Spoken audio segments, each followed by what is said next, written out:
La parole est à Dominique Quillet-Moès pour le groupe Paris en commun. Merci Madame la maire.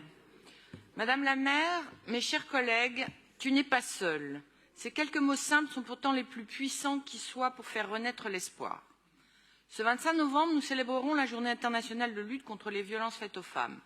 Si nous nous focalisons souvent à raison sur les féminicides et leurs terribles décomptes, 114 féminicides du 1er janvier au 11 novembre 2023, selon le collectif Nous Toutes, ces meurtres sont loin de dire à eux seuls la redoutable banalité des violences sexistes et sexuelles dans lesquelles notre société baigne au quotidien.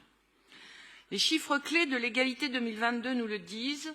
78% des femmes ont personnellement vécu un acte sexiste ou été destinataires de propos sexistes.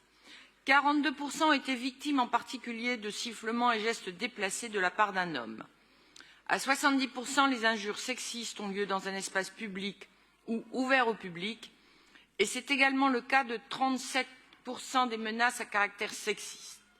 Oui, là où le cadre conjugal enferme les victimes dans un redoutable huis clos, l'espace public et les lieux ouverts au public sont eux aussi des espaces d'exposition à la violence sexiste et sexuelle où les femmes se sentent parfois seules et vulnérables.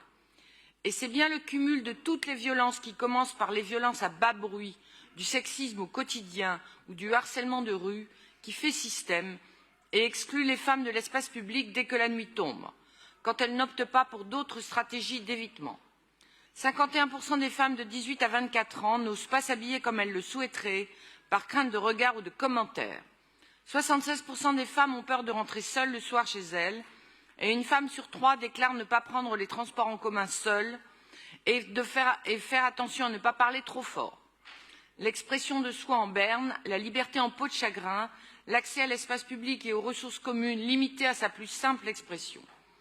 Nous ne pouvons pas nous satisfaire de cet état de fait qui n'est pas une fatalité. Ce que les violences ont pu construire d'obstacles à l'égalité et à la liberté des femmes, nous pouvons le défaire en nous attaquant résolument à ces violences. C'est là un grand axe de la politique parisienne en matière d'égalité femmes-hommes depuis de nombreuses années, et je me réjouis que la prévention des violences sexistes et sexuelles ait rejoint dès 2022 l'éventail des pratiques qu'il s'agit de prévenir dans le cadre de Fait éclair. Aujourd'hui, il nous est proposé de permettre le déploiement à Paris du dispositif Demandez Angela, initié en partenariat avec la Met Police de Londres et depuis imité avec grand succès dans de nombreuses villes en Europe et en France, notamment à Bordeaux.